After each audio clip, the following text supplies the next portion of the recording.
Hi, I'm Lee Harris and I'm an energy teacher, an intuitive counselor and a transformation guide. The course that I've just created, Empaths versus Narcissists, is one that's really close to my heart. Working with people over the last decade or so, this issue has come up again and again and again. So this online course you can do in the comfort of your own home, at your own pace, and it's video content and it's divided into modules. So we're going to look at the whole range of this very complex relationship. Look forward to seeing you on the course if it resonates for you, and good luck with your healing journey. Big love.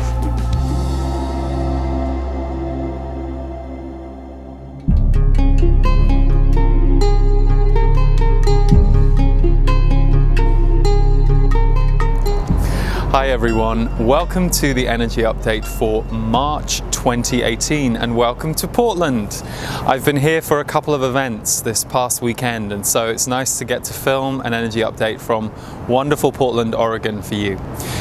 I'm Lee, I'm an energy intuitive, a channeler, a sound healer for those of you who don't know who I am, and these energy updates are where I take the pulse energetically of what's happening and try and give you a snapshot of some of the themes that I'm seeing and hearing are coming up for people and some of where we're going next. So, March is going to be a very interesting month, and there is an enormous era of creativity in the year of 2018, and March, April, May, June are going to be really strong in those themes.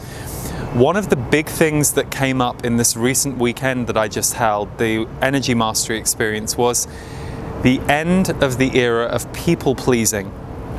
It was very interesting. Our evening event started that way on the Friday and it went right through the 3 days. And really this idea of those of you who might identify as being the light worker in your group, the agony aunt or uncle to your friends, the one who helps, nurtures, loves others, this sudden sharp shock that is happening for many of you, us at the moment, around where am I people pleasing in a way that's detrimental to me?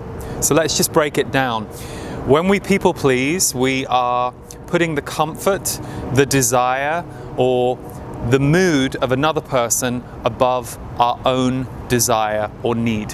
So if I were people pleasing to you, you were my friend, I come into your house, I'm really depressed, I'm really down, I haven't got much energy. You say to me, I really want to go on a roller coaster, I want to go to the amusement park, I want to go to really busy places. I don't feel like I've got that in me, but because I'm a people pleaser and because you look distressed the minute I say I'm not sure I can go, I change my mind and I go along with what you need. That's people pleasing in a simple form, but it happens in very subtle ways. And those of you who are empathic, who feel and sense the reactions of others, or who live to please others, or who want to make the world a brighter, better place, can very easily and quickly get into this habit of people pleasing. And you lose your own sense of self, you lose your own will, and what often happens is you burn out. So you're giving your energy to all of the people around you and all of their triggers and all of their desires, but you're having to leave yourself, your own desires, at the door every time you do it, which means burnout happens, fatigue happens. There is a huge theme this year of, are you looking after yourself in the way that you need to? We all know to eat and drink on a daily basis. What else do you need in your life to help you feel connected, lit up, and creating for yourself what you need? This is very important. The most generous among us, the most giving among us, can give the most when we are filling up our own cup. And people pleasing is the fastest way to have other people deplete your cup without your permission. People pleasing is a pattern that takes away your own will around what you want to do. So there is a very slow death occurring around this for many on the planet right now, and it can be very uncomfortable. What if I offend them? What if I upset them? She's always really angry if I say no, and I don't know if I can face that. You might have to. You might have to deal with someone else's discomfort, and that's always what's at the root of it. You want to take away someone else's discomfort. You want to make someone else happy. This is why healers, spiritual people, people who want to make the world a better place, often fall into this people-pleasing trap. So some of you might go, no, I've pretty much got the people-pleasing thing down. I invite you to look at the subtleties. I invite you to look at any part of you where your own body says yes to something, or agrees silently to something, but your body doesn't feel good about it. There is a residue left in your body. You either feel a little anxious by what you've just agreed to or participated in, or you feel a little upset or triggered about it. And to learn that what's going on is, what many of you are doing is reading somebody else's wound or trigger point and serving, feeding, or trying to heal it for them so that they don't have to feel it. You're easing their wound through your people pleasing. The problem is your own wounds don't get to heal, because one of your big triggers is going to be saying no. One of your big triggers is going to be, am I a bad person because I didn't help my depressed friend? I always say that we know when the call is right for us. You know, if there's a friend in our life that we know we have to go and help, that we know we have to go and help through a crisis, we feel it in our body and we respond. But there are lots of conditional relationships that can show up in our life where we get caught in the habit of being the nice one, being the one to soothe. And it doesn't necessarily serve us, and at a certain point it doesn't serve the person that we're soothing, especially if they're not really changing every time we're supposedly soothing them.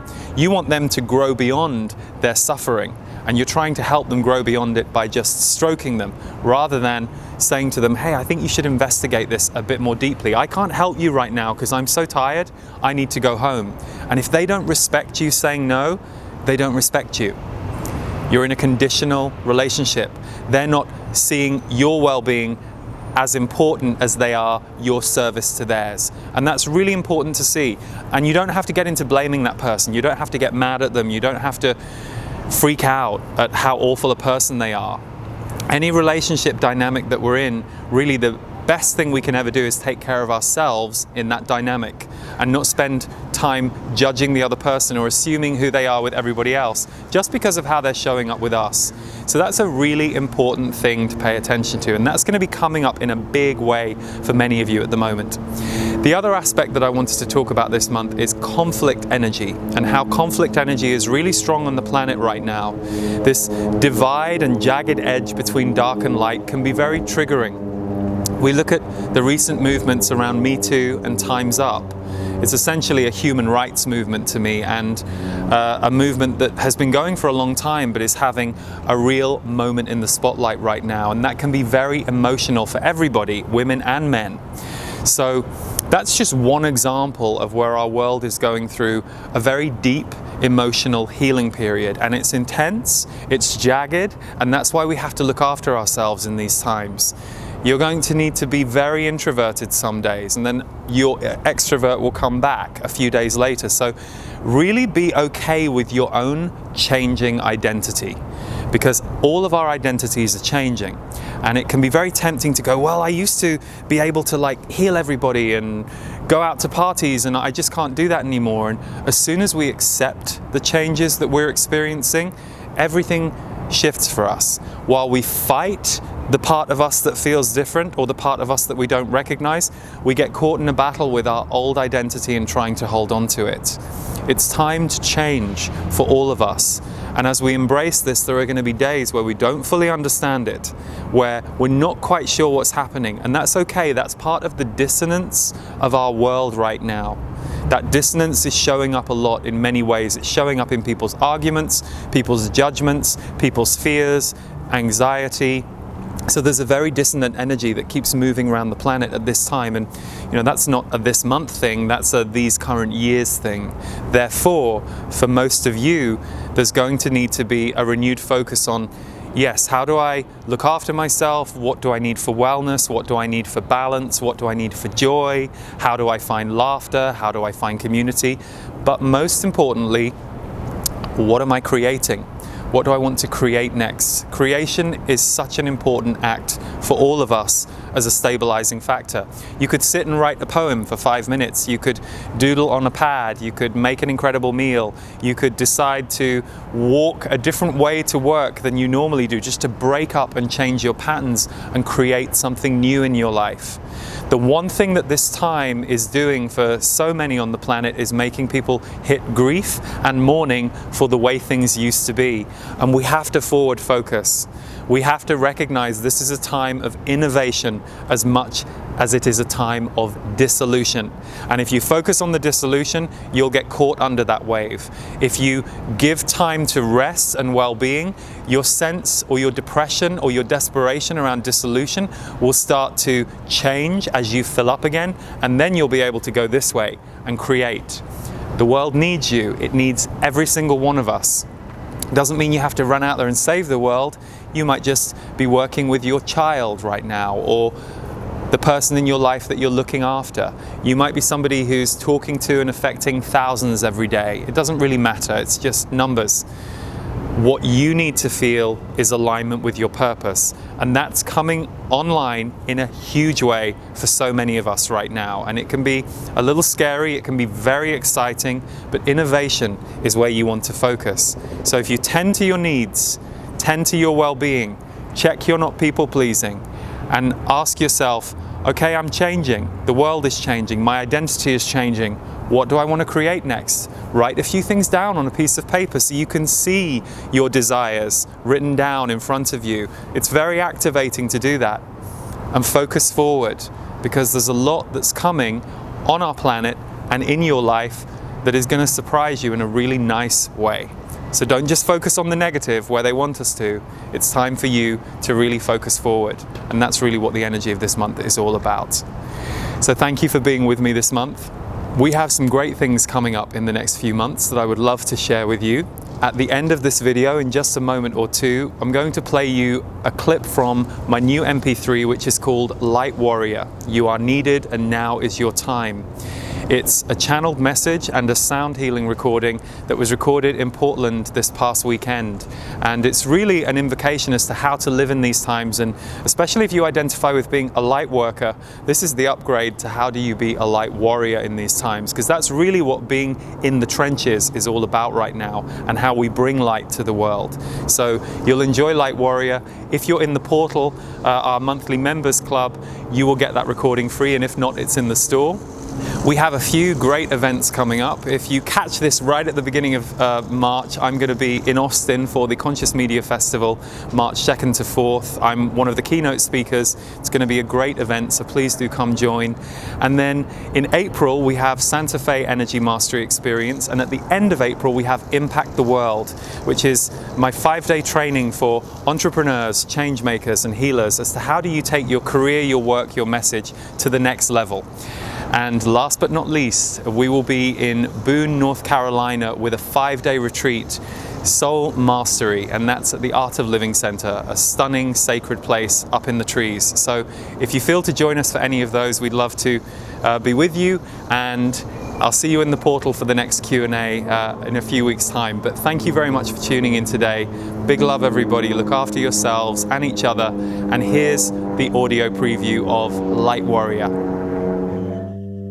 These times you are in, which we earlier spoke to you of and called them times of fight, can make you take flight in two different ways. You wish to escape the fight, push against it, defend against it, push away unconsciously, or you can choose to fly to your own connection as a practice, a balance point, to galvanize your own angelic, spiritual essence into your daily life. This is available to everybody.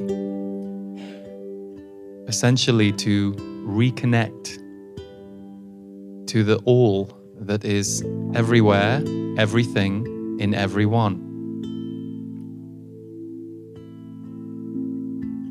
So for each of you at these times, the practice must be a regular connection. For part of the isolation you often feel, or the lack of community, is a lack of tuning in and tuning up. Because when you tune in and tune up, you will not wish to remain isolated from community. Your guidance and your connection to your form, whether it is meditation, channeling for yourself, a spiritual form of movement, or all of the above and many others, that connection that you can have will keep you open and sensing the vibrations of others, where it would serve you to be led.